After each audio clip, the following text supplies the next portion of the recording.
we're live. What is going Hi! on? Howdy, y'all. Mad Hatters and Alice Peeps and regular random people on the internet. Hello, Internet people. Our we friends. Hello, friends. Thank you we for joining us for our Sunday stream.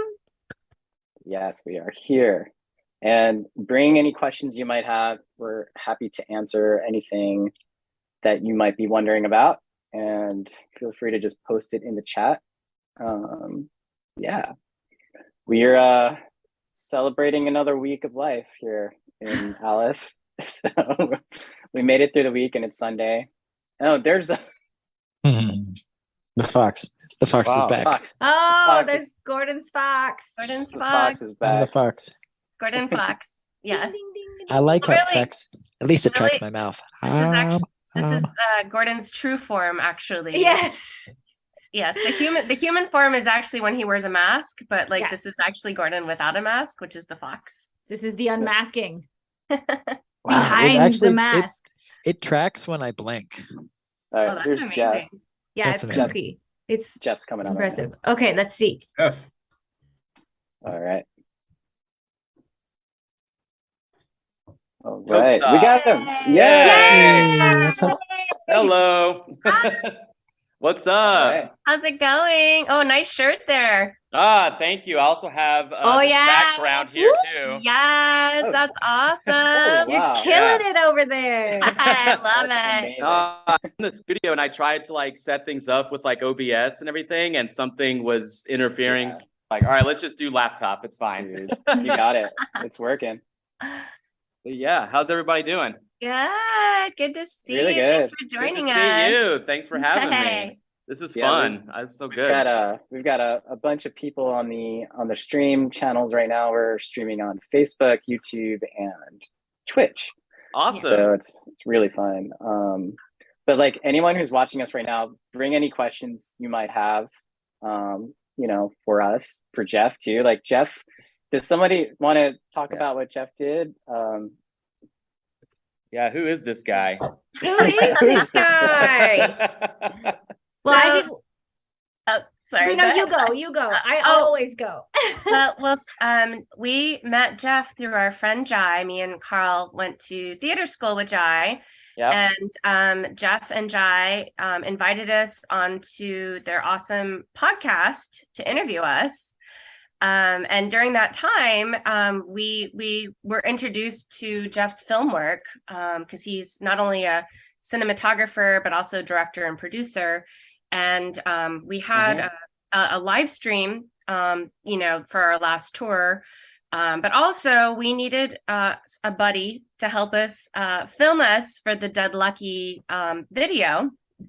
And Geoff kindly shared his incredible talents with us. And he is the incredible cinematographer behind the live footage for the Dead Lucky music video. Yeah. Yes.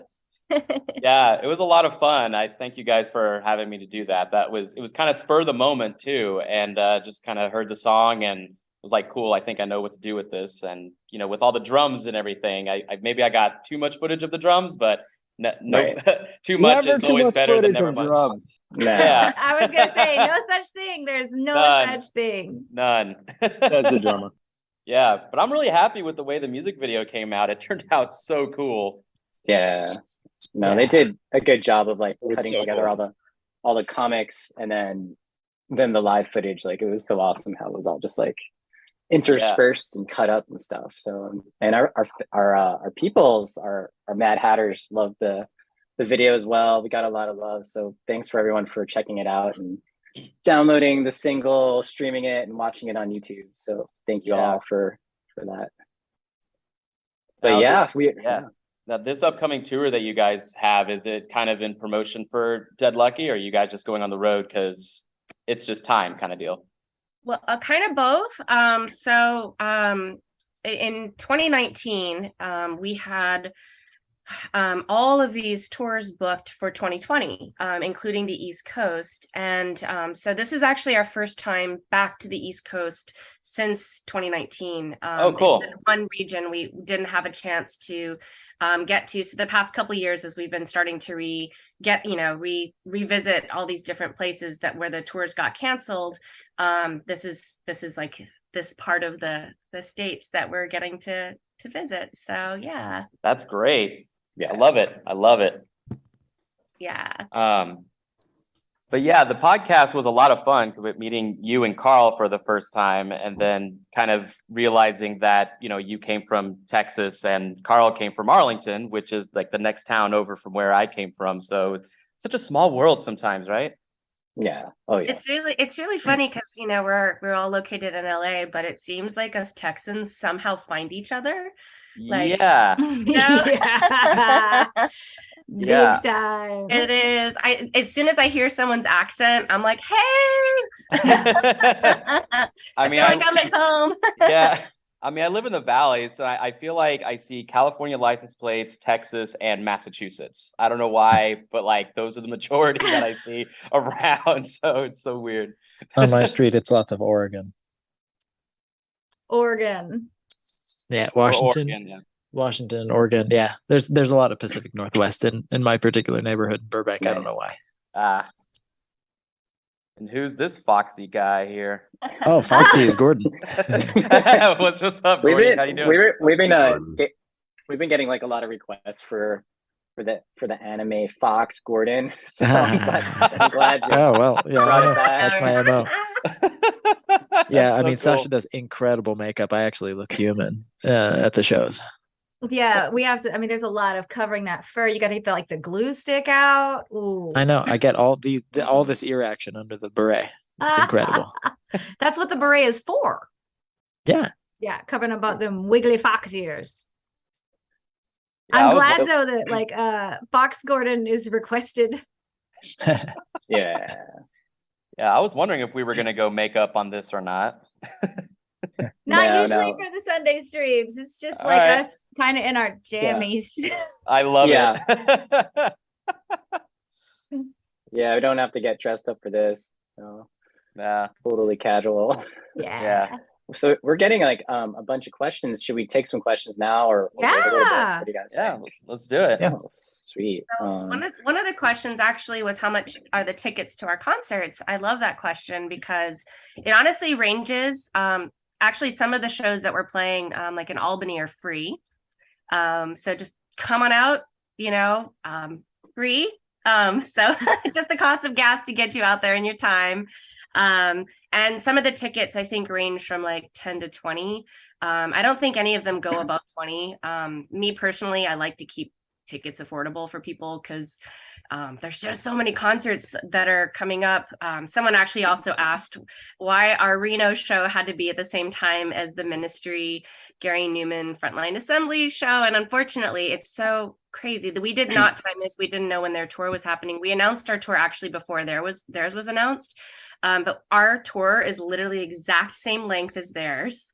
So it starts on April 20th, ends on May 13th, and the first 3 dates of our show or our tour are the exact same time, which is unfortunate. We had no idea, like we never would have wanted to plan that at all. And we're still actually scrambling for one of our shows to even happen because they're considering canceling it because it's on the same day on the East Coast. So fingers and toes crossed that in Philly, we can figure that out. But but I heard from their camp that they were actually really concerned about their draw on those days because we're touring. So really not sure. They're like, actually. Alice, who?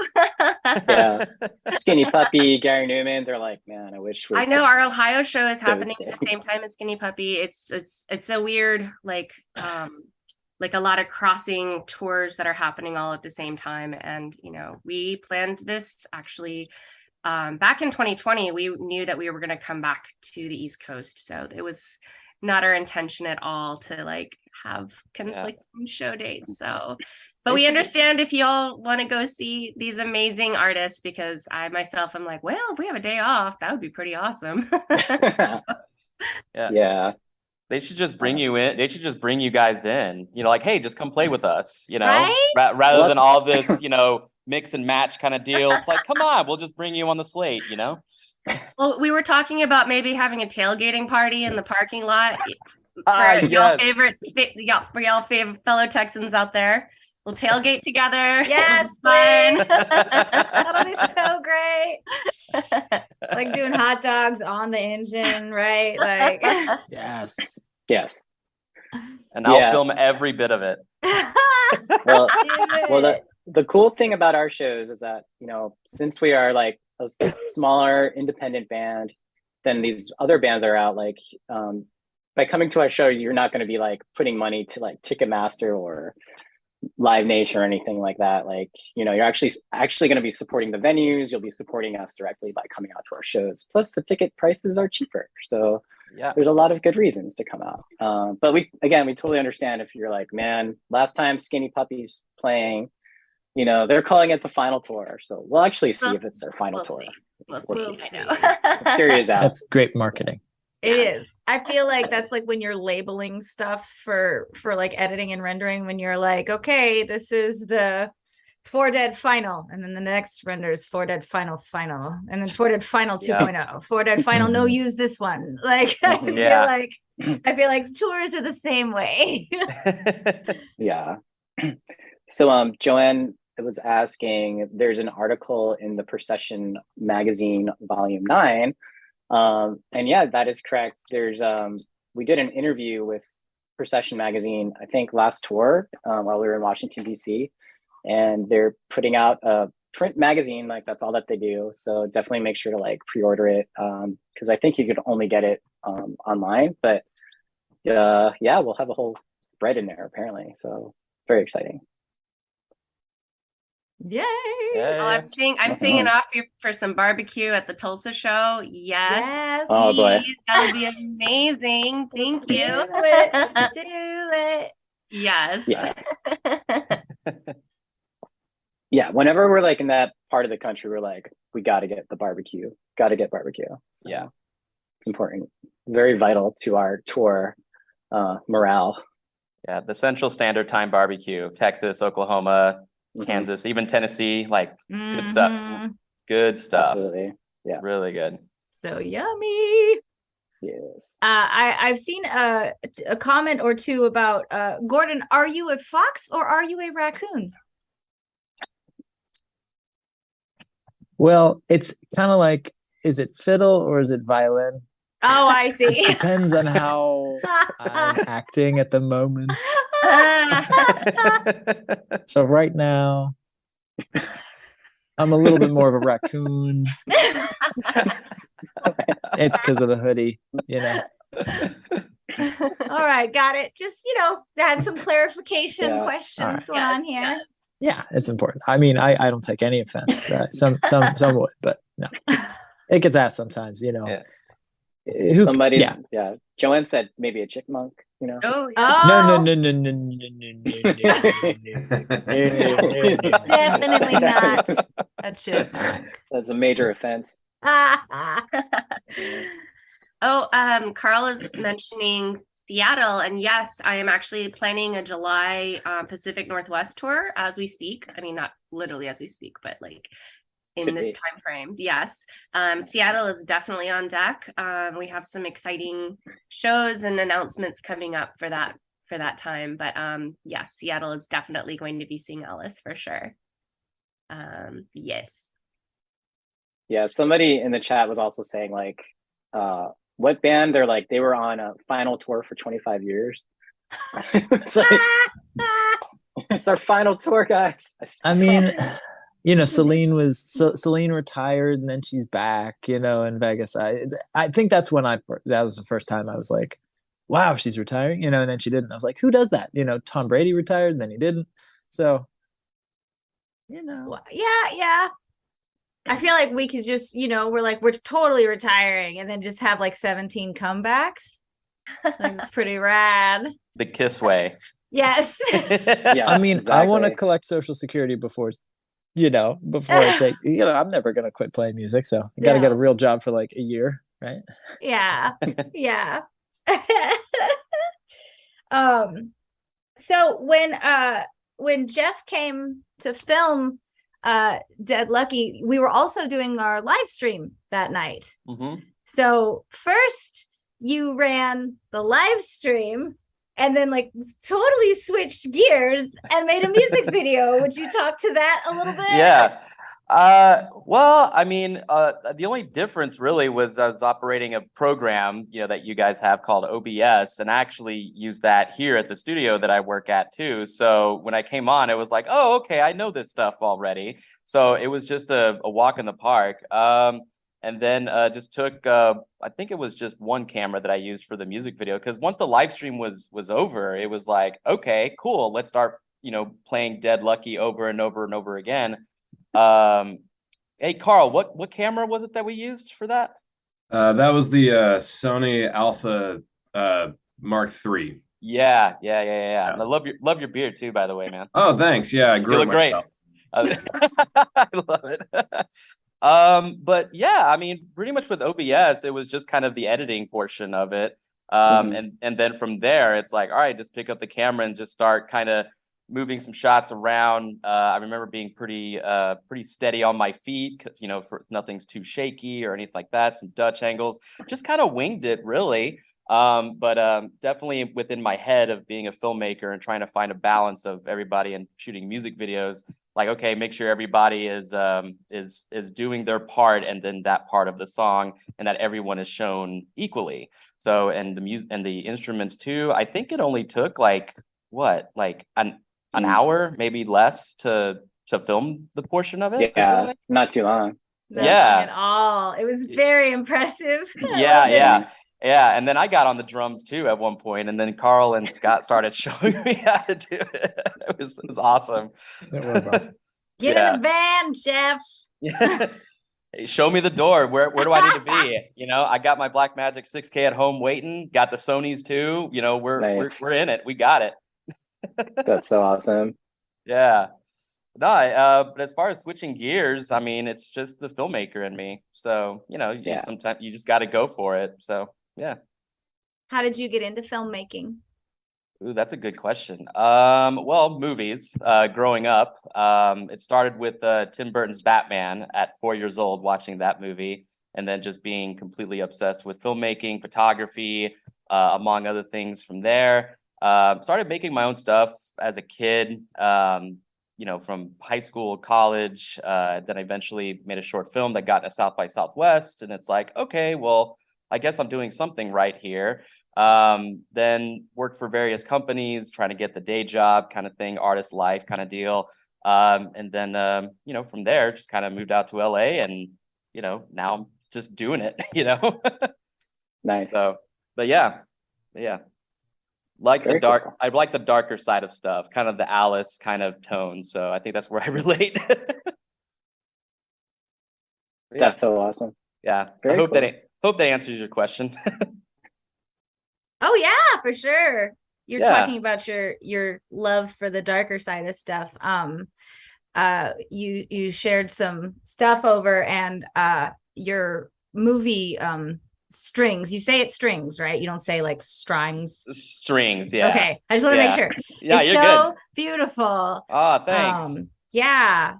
How did you where did this come from? Ideas and Yeah, so I wanted to tell a story that was kind of about an artist's life, of how you can go from work to work to work. It's kind of like how I was feeling at the time, because it's like, cool, you have this movie or piece of art or music or whatever it needs to be, and then sometimes you have your ups and downs, and I wanted to capture that no matter what part of life that you're in. So it's about a puppeteer, and it doesn't really take place at a certain time, but maybe like the 1800s or early 1900s or something, because it takes place at a Renaissance fair, technically. Only when the Renaissance fair is not going on. So where we were filming, it looked like a European ghost town of sorts. So yeah, but it's about a puppeteer making his essentially his last puppet show before he unfortunately sees his own demise. It's shot on film. There's on 35 millimeter film, because there was also something in me of like, okay, I'm a filmmaker, right? So I can't consider myself a filmmaker until I shoot a movie on film. So that's where that part came in. And there's no dialogue in it either. And so just wanted to capture like just a really beautiful portrait of an artist, you know, going out in the way that he's supposed to. So hopefully on top rather than on bottom. So while it's a pretty deeply emotional story, I feel like it still has a happy ending. But yeah, shot for 4 days in the 106-degree Texas heat. I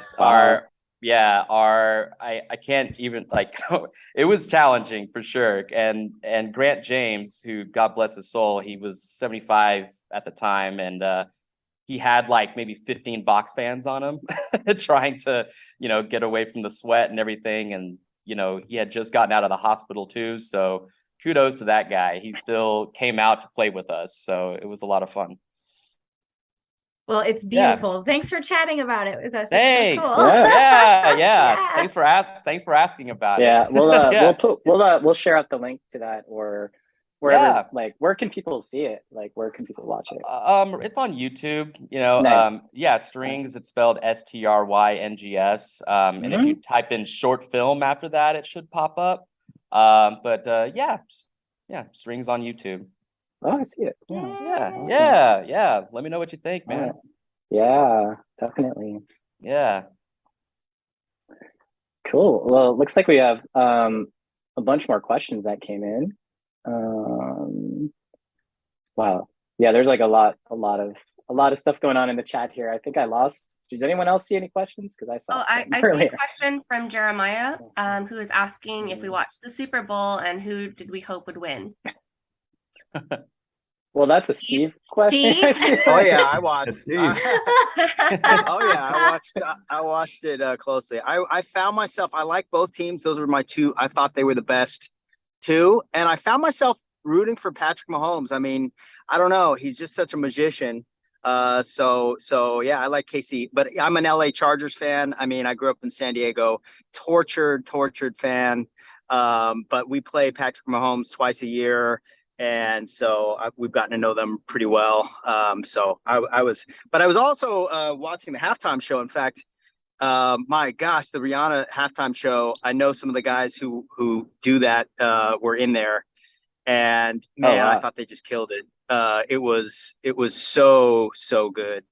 And so I've been, I have some ideas that I want to run by y'all, but that's for something for the future. But nice. I mean, it was. I felt like the halftime show. I don't know. What do y'all think? Do you think? I just look at the arrangements. I thought the band was killing, and the arrangements were awesome. So I don't know. What did everybody else think? If anybody saw it. Thank you for saying if anybody saw it. Yeah, I was playing.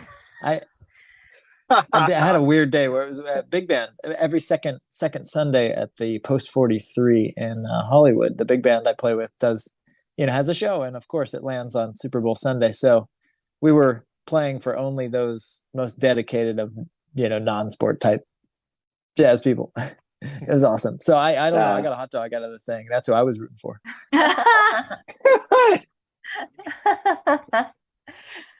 Was it proper? Good. Well, it was a hot dog. I mean, no, because there's different ranges of hot dogs. I mean, there's the danger dogs, right? Oh, yeah. There's like gas station dogs. It was like, those when you go to the what do you call it? The little serving trays where you have the hot water, the weird brackish lukewarm water at the bottom of the steel tin. It was like a hot dog out of that water, in a completely nothing piece of bread. It was a hot dog, But, hot dog water. Hot dog won. I mean, it's still a good hot dog. I don't care how the hot dog's made. Yeah. Reminds me of Chocolate Starfish and the hot dog flavored water, the Limp Bizkit album. That's a genius name. Genius. Yeah, name.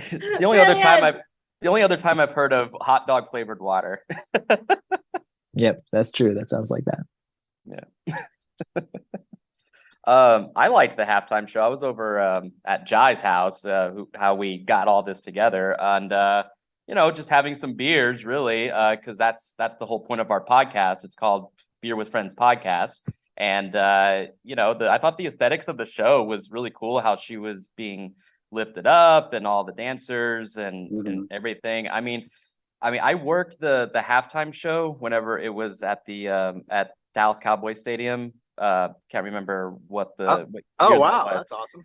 Yeah, and because we got I was still living in Texas at the time, and so just through amongst friends, it's a big production, and you go through all that rehearsal for for a couple of days, multiple times, and so you only have a certain amount of time to get in and get out. So the building of it and then the tear down, all with it becomes madness for like 30 minutes or so, but it also felt like the longest 30 minutes of my life.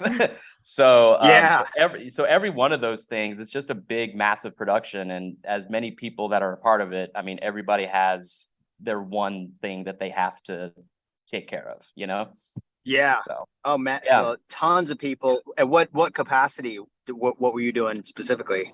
I was basically holding the cables mostly for like all the cameras. Nice. So I was doing like cable wrangling pretty much, because there was some that was on the field, there was some that were all around the stadium pretty much. So I was pretty much cable wrangling like maybe 3 cameras at a time. And so but it was pretty cool. At the same time, it was cool to be on the field and watching it all kind of take place. And then, all right, let's start getting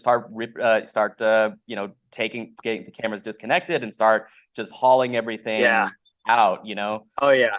There's hundreds of people that get that all set up in like 5 minutes, and then you got 13 minutes to put on the biggest show on the planet, literally. And then you got literally with all those cranes and the hoisting and all that stuff. It was pretty crazy, all the lighting. And there's a lot of pre-recording that goes into it as far as the music goes. A lot of that stuff but it's a combination, just kind of like, a lot of big pop acts are now. But as far as the musicianship, you have some of the greatest players out there playing, and it's not the most complex music necessarily, but they are at the top of the game. So it's always inspiring to watch them. Even just to get to step out for a second, the drummer is just killing. Listen to some of the fills at the end of Umbrella, and you're just like, yep, there he is. So I enjoyed it. It's amazing. Yeah. And the safety is a big part of it too, because as the hundreds of people are working on it, like, you're only supposed to go to certain areas that you're only supposed to be at, so that nobody crisscrosses one another and bumps one another, because it's a whole, like, where I was standing was where I was assigned to stand for the whole time, so, and then only have so much room, couldn't cross this line, couldn't cross this here, and the coordinators were massively awesome. So but overall, I thought Rihanna was awesome. I mean, it's like she's back, baby. Great. Yeah, it's like she's back, baby, and then now she's having another baby. So exactly. So but I thought it was comparing to other halftime shows, I kind of like last year. Maybe it's an LA thing, but I thought she did great. I was not disappointed at all. Yeah, super cool. Yeah. Hey, Gordon. Yeah, a lot of the same guys. Go on. Yeah, go ahead. Sorry. I was gonna I just remembered, Gordon, didn't you like play the halftime one time or something like that with like William Close? Well, yeah. Those Super Bowl X licks. I can't remember. Yeah. So XLIX, whichever that one that was. It was the one in Glendale. So when we stay, when we're crashing in AZ, it was right next to the stadium, so it was kind of nearby. But we didn't actually play the halftime, but we played the there was a huge stage outside that people had, like a VIP area where they set up 2 harps and dancers and all sorts of crazy stuff. We got to watch. That was the Katy Perry. Oh, I see. Right. Nice. And we got to watch it on a really huge screen. It was crazy. Yeah, when you guys asked my opinion about the halftime thing, I thought you were talking about the game, but I saw a playback, like a fast forward time lapse of that setup, on the field. And I was like, holy crap, that reminds me of band camp, except on steroids. Because, like, you know, they had to practice before. That's intense. When I saw that, I was like, oh yeah, they're tour tight. Wow. They got Yeah. that Amazing. together. It was amazing. That was Yeah, a the little- single most impressive thing, I thought. Exactly. A little like the Alice, you know, by the end of the tour, the Alice setup, we're like, fine, you know, finely tuned machine That's what on I'm a small saying. scale. Yeah, we can Wow. we can learn. Yeah. We can Yeah. improve. Yeah, Oh, similar. Also- real quick, y'all. Let's wish John Mason a happy birthday. Today's his birthday. Oh, happy birthday, John. Happy birthday, man. Yay. Happy birthday, John. That's so We always- cool. I always love celebrating the birthdays on our Mad Hatter group. So happy Yeah. birthday. Yeah. Yeah. A part of like similarly for the halftime show I worked on, which was Black Eyed Peas, Usher, and then Slash showed up, and but everything was changing all the way until the day, pretty much. But it wasn't until like maybe 2 days before when all of a sudden Slash showed up. So it was like, oh, cool. Slash Dude. is gonna be a surprise guest, and I can't say anything about it to anybody until after all this. So to be like 50 feet or something away from Slash doing his thing, that was pretty dope. And it was, Wow. yeah, it was the Slash too, not the South Park Slash, if you guys are in the South. So I feel like Slash has showed up at a lot of Super Bowl halftimes, I'm sure, just like randomly yeah, dropping in to play a guitar solo and then just probably Yeah. gets picked back up. Like, yeah. Yeah, I was gonna say like ballooning out or Yeah. something, you know? Yeah. Well, that's kind of like that's the South Park episode, if you've seen it, with Slash, where it hosts Slash, it poses Slash as a god, essentially, and Slash just shows up anywhere and everywhere to do the Slash thing. And there's like this song at the end of it, like Bunde Slash that blue or something. It's so weird. It's so weird and hilarious. If you haven't seen it, go see it. It's so funny. So I have a question. If Alice were to do a Super Bowl, what would that be like? All right, You- Steve, you go first. we're on the, ideas. we're on the subject. We're on the subject. Yeah. Fire. It would involve a lot of fire. That's all. I Yeah. can say. yeah, we Yeah. like fire. Love pyrotechnics. Yeah. Yeah. Oh my gosh, that would be amazing. It would be a lot of energy. Yeah. I could see every member just coming in from different part of the stadium, like you're flying in a way, and then you come Definitely. together, whatever. So I'm already directing it. So, you know, everybody just comes together and then this fire just shows up and everything. I don't know. It'd be awesome to see. Just saying. Oh yeah, put on yeah, like strapping exactly. Fly in from different parts of the stadium. Like I could Oh, see like Gordon zip line? like playing his Yeah. bass, zip lining above the crowd. Absolutely. That would be I'm in. Okay, so Wow. cool. let's do this. Yeah. Yeah. When we saw Rammstein, the band, they all got in this like inflatable rowboat and literally like on top of the crowd, they like rode over to the stage. You know, it was the most Yes. ridiculous, awesome thing I've ever seen. I was like, Yeah. Yeah, I saw Rammstein in 2001, a long time ago, and Ooh, nice. the lead singer set himself on fire. And What? yeah, he put some jacket on or something, and he lit himself on fire. And he went around. I can't remember what song he was playing, but he was on fire the whole song, and that was so cool to see. That's like awesome. Yeah, I was like 16 and just like in heaven. that's amazing. Yeah, yeah. I would just want to amend the original question so that it's when Alice plays the Super Bowl. What will that show? Exactly. When. Yeah, that's right. Exactly. When. Mhm. Yeah, I give it 2 years. Yeah. 2 So years. I'm glad we're all taking notes here. Yeah. Mhm. Yeah, everybody just go on Twitter and just put Alice out there for, you know, for Super Bowl, you know, NFL, tag them, NFL, everything, just everybody, just all at once, you know. Feel like it's important. Mm-hmm. If we play the Super Bowl, I would like to have a say in those playbacks. Since it's Oh. playback, you know, and it's Ah. like, you know, That's true. Let's That's just true. move on. Let's move on. It's Yeah. supposed to be it's just music, right? I mean, when people get too serious about music, sometimes I'm like, it's just music, we're supposed to have fun. It's just a game after all. Let's just play. It is, yeah. But since you're a Chargers fan, dude, let's go to a Chargers game next season. I'm down. Oh man, Yeah. Absolutely. Yeah. I go a lot, so for sure, it's really fun. SoFi Stadium is a really fun place, just environment. Even no matter who you're watching there, it's good. Cool. It's a good environment. Yeah. I recently saw the Weekend play there, and nice. that was an incredible show. The sound there is awesome, and the theatrics, and so yeah, for concerts, for games, it's a really fun place. Good to know. I haven't been yet, so I almost saw Red Hot Chili Peppers there last year. But wow. Yeah, but I also didn't want to pay $250 for nosebleeds, so that was my thing. I was like, Anthony Kiedis is going to be like this big. I think I'll wait.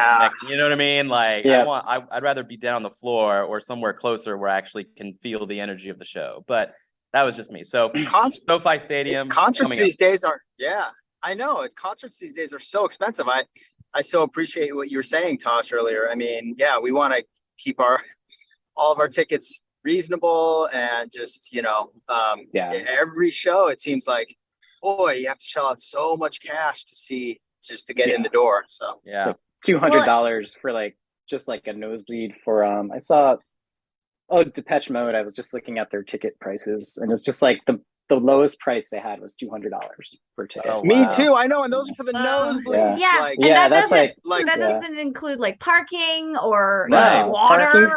Parking's like $60. It's like if you're in LA, take the train if you can. That's what I try to do. So I see some actually some really cool questions I want to address really quick, and we could get back to talking about this as well. But we got a question on YouTube. I don't know. I'm not going to try to pronounce your name because I'll probably say it wrong. But they asked, could you say how you felt at the Wasteland Weekend? The performance was fantastic, and you dealt with a power outage. How did we like it? So, oh man, so Steve's like mentioning fire. For those of y'all that are not familiar with Wasteland Weekend, it's an incredible community, incredible kindred spirits and creatives and engineers that come out and create this amazing experience for the week out in the desert. This was our first time to perform on the Wasteland Weekend stage this past year.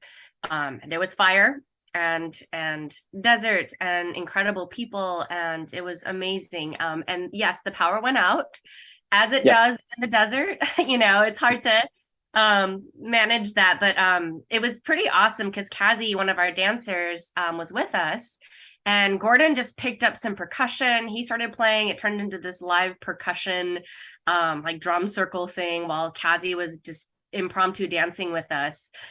Everybody in the audience that could make noise was making noise with us. And I think what I love so much about live music is that spontaneous electricity that happens when things go awry. I like to see concerts where things are not perfect. I want that human element. And it's just exciting to know, at any given moment, you can make music with anything. You can pick up a stick and make percussive noises with it, right? So yeah, I mean, we were really blown away by getting to, and that was not the only thing that went wrong, by the way. There were mic stands that got knocked over. Sasha did a dive underneath the drum riser to save a mic.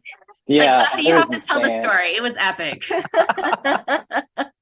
I was spinning and something caught the mic stand and the mic went flying, and I saw the mic stand go down behind Steve, but Steve was up on this super tall riser, right? And there was only 4 counts or whatever, maybe 8 counts before we're supposed to be singing again. I was like, can I get to Gordon's mic and sing with him? And so I just dove in 6 feet off the stage under the riser, grabbed the microphone, and was launched myself back up as I'm back on the stage with the microphone, but as the people who were working the stage are it's just this face. of terror. This redheaded female that we've never met before is about to die. Yeah. I think it's like it was part of the whole vibe there. It's just like, all right, stuff's on fire, like who knows what's happening, and like and the power went out. But that was just it was just like it was insanity, but it was like this beautiful chaotic thing where we just felt like we were just up there at part of the chaos, and the crowd just enjoyed it thoroughly. So. And as it was leading up to our set, I remember it was very windy, and so they're like, guys, we're probably not going to be able to have fire. They have these huge fire stacks, these pyrotechnics set up out there. And we were like, that's a bummer. And then right before our set, the wind died down. And then they came up and they're like, you know what? We're going to have fire. And we were like, yes. And so we start playing, and it was just like every downbeat or every four bars or whatever, all of a sudden these fire stacks shoot up fire. You could feel the heat. And we were like, yeah, this is what it's about right here. So that was so fun. Yeah, I love the creativity that can happen, not just within the band, but within the audience as well. Like everybody, like you feel like this synergy where we're like, okay, we could just sit there and stare at each other, or we could actually have fun. Yeah. No, it's the worst when like something goes wrong and a band just stops and they're just like, I don't know what to do, But I've seen that happen. We've actually been in this. We've been in this situation so many times where it's like, okay, cool, like there's nothing working. Let's go out in the crowd with our acoustic guitars and try to just like rally everyone. And it's just happened a few times. Mm-hmm. Bar Sinister. Yeah. That was ridiculous. So I was there for that show. It was fun. They had a fountain in the middle of the crowd though, so that was a perfect place to run. I think I just grabbed the drum. Go to the drum. Yeah. It just jumped up onto the fountain and just like boom, boom, boom, boom, boom, boom, boom, boom, boom, boom, and then people are into it. So what I have this idea. What if we just made the whole show that? Everybody I know. Right. Oh, and Joaquin was mentioning, he said, you are perfect. Thank you so much. And we fit in, and will we be back? Yes, 100%. We would love to come back to Wasteland Weekend. That would be amazing. We had such an amazing time. So I just brought up a photo of Wasteland. It's actually just like, hold on, I gotta fix it, but it's like it's taking up everything. Come on, OBS. Everything. Right, while you're pulling that up, we had a cool question from Jenga Thoughts. If we ever feel boxed in by the Alice theme. That's such an interesting question. I personally love that it's kind of an open-ended experience. Like I feel like, to me, the mythos of Alice is really about like going through the looking glass and surviving and surrealism and what happens when you dive into a rabbit hole, what happens when you explore things that are otherworldly, or things that are within or beyond your imagination, and I feel like that opens the door for just like infinite possibilities. So it's always kind of interesting when you create certain paradigms for your creativity, but I feel with this one, like we've kind of kept ourselves pretty open to like whatever the muse. So I don't know. What do y'all think? I mean, for me, like the whole idea of Alice in Wonderland is very expansive. It's not like restricting at all to me. Like, and it's just a mythology, and it's a theme of going somewhere outside of yourself. So if anything, like there's a million ways you could look at it. I mean, it doesn't have to be like your typical like, it could be, but the idea of like, someone growing up and going through like basically like becoming aware of their consciousness, like that sort of thing. So like can mean anything. So very unique thing, very unique sound too. Yeah, I feel like the sort of literary attachment that people place on our name that's a secondary affect to what it was originally when we were coming up with the name. We were talking about, out in Joshua Tree when we were musing on what is this new project we wanted to do. We were more like talking about like red pill, blue pill, like like what's a good name for for something you ingest. We could give candy out, just say, Right. hey, this is what was have you tried Alice? That was literally the thing. I thought Alice is just a good name of we weren't actually we weren't coming at it from Alice in Wonderland perspective at all. It just is so funny that as more of an archetype that Alice is Alice is an experience. It's more like Tosh said, it's expansive, it's limitless, and psychedelic at times when Scott starts soloing. I think that's the beauty of like great writers and great artists in general, when they tap into sort of that that subconscious archetype, like Gordon was saying, like it taps into something that we all can feel. There's certain stories that, like, for me, Star Wars is a great example of that, where it just taps into certain universal archetypes. Yes. Same with Lord of the Rings. Like I feel like there's certain very universal stories where you're like, oh, I feel this on a really deep level. And I think that's definitely, how Alice has always resonated for me. So Don actually just asked, do we have a dance background? And he mentioned that there's lots of contemporary dance in our videos. That's such a cool question. That makes me very happy that you noticed that. Yes, so Sasha and I both come from a dance background. I myself studied like various forms of dance, and not only has Sasha studied dance, but she also runs a dance theater company, multiple dance theater companies. So Sasha, please share. Yeah. Nice. Yeah, it's so fun. Oh my stars. Yeah, I think I started dancing I was 2 when my grandmother was like, we're getting this kid in a dance, she got too much energy, right? So yeah, dance has just been perpetual. And I feel so grateful that we live and work in the Los Angeles community, where so many creative people come, right? This is such a mecca of creativity of all types, and one of those types is dance. And so yeah, for a while now, I've had it's such a blessing to get to work with a couple different dance theater companies as a director and as an editor, and it's so fun. And so yes, it's so awesome that in our little community we have these phenomenally gifted dancers. And I love that, like, when you watch our videos, you can see like, oh, and there's Lennon again, and there's Sheena again, and there's Kazi again, like they're in there because we just love working with them, and we're so grateful to get to work with them. And we have more videos coming soon where you will see their beautiful faces and their beautiful dancings again. And I feel so grateful, and thank you for noticing that there's lots of movement. I feel like music and movement go hand in hand as just pure expressions of the human experience. And I feel like it's important to get them all out there, get your wiggles out on the dance floor. Did that answer the question? I was excited to talk about dancers. That was a good answer. That's a great answer. Amazing answer. Oh man. I like that. Somebody in certain languages, what music and dance are the same word. Oh, that's cool. I didn't know that. That makes sense. Yeah. Cool. That makes all the sense. Yeah. Somebody was actually asking if we have something that's like eat me or drink me, and I was answering in the chat on Facebook that we actually make our own Alice tea. Yes. Called Drink Me. So yes, we actually do. Delicious tea.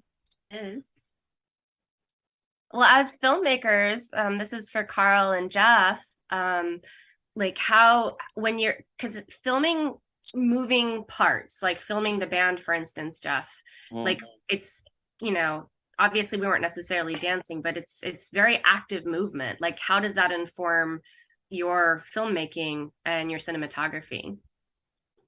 It's a really, really good question. I mean, when it comes to cinematography specifically, it's kind of about the framing of it all, and then being able to, especially with something like Dead Lucky, since that was such an improv kind of spontaneous kind of deal, just kind of guessing where everything is going to land.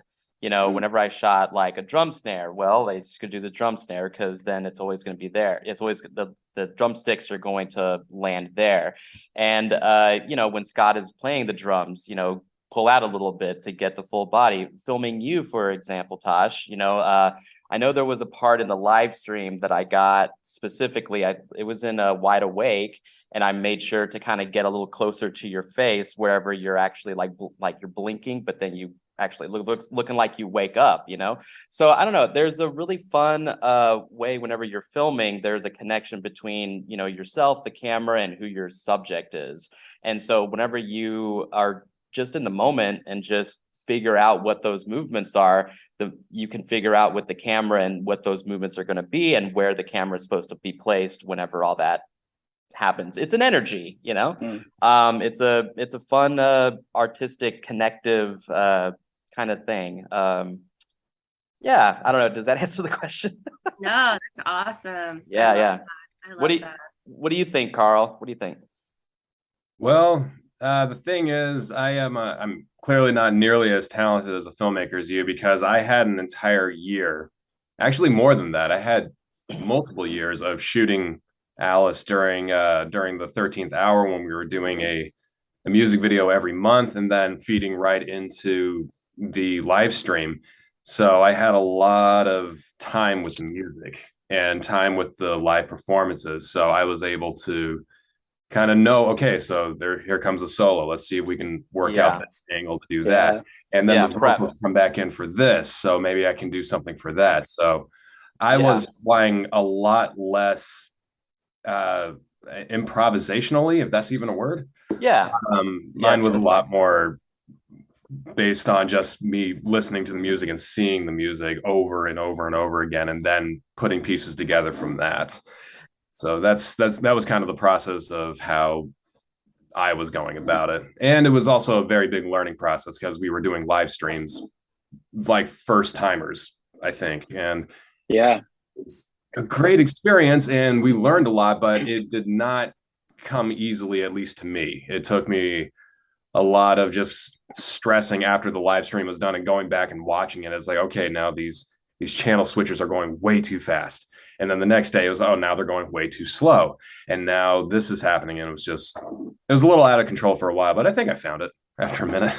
Yeah, I think we all like learned so much during that year, honestly, like doing the live streams, like hearing like our mix every single night. You know, it was just like the best way to practice. Like you're live, you know, any mistake people are going to hear, and there's no way, you can't turn the clock back. It's just like, okay, that's what we did today. And sometimes, you know, we were trying to figure out how to like make the mix punch more, like a broadcast stream. Like there's just so many things to like making it, you know, getting it sounding good. And I mean, Gordon did a great job, and like we developed like a whole mastering chain eventually to like, you know, boost the signal. And so like the first time we streamed versus the last time, probably in 2020, or actually the last time we did a real full band live stream was before, not our last tour, but the tour before it. But you know, it was, you know, really, it was just such a learning experience, you know. I think a lot about that. The funny thing about compression, like compression is so funny because like as I learned that, I mean, without compression or with whatever like limited compression I had before the mastering, everything had to be so well balanced and we had to just like barely step on each other and really get even. And that was actually really good practice. But then, you know, I realized that everything had to be a little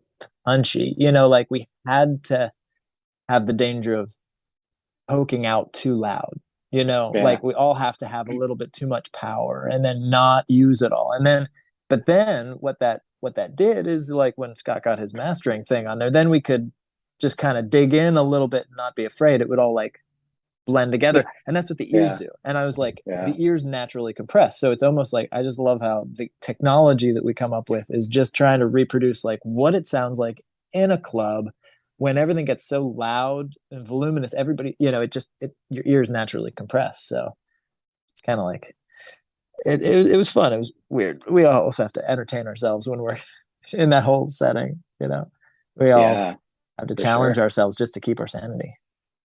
My darlings, I'm sorry to cut the party short, but the tea time timer is going off on my phone, and I like saw it and I just shut it off, and then I saw it and I shut it off, and I was like, okay, we have to actually stop. So thank you, Geoff, for being here with us today. Yeah, thanks for having me, guys. Yeah. And, thanks, Geoff. Of course. Thank y'all out Anytime.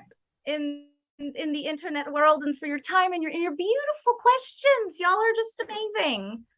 Thank y'all really so appreciate much. it. Yeah, appreciate you. Yeah. Awesome. Yeah, Well, thanks everybody. Until next time, For sure. We'll Thank be you so online. much. Yeah, be safe out there in the big world. We really appreciate your love and support, and Yes. hope y'all have an amazing rest of your week. Have fun, guys. Take care. All right, later. Bye. Bye. Bye.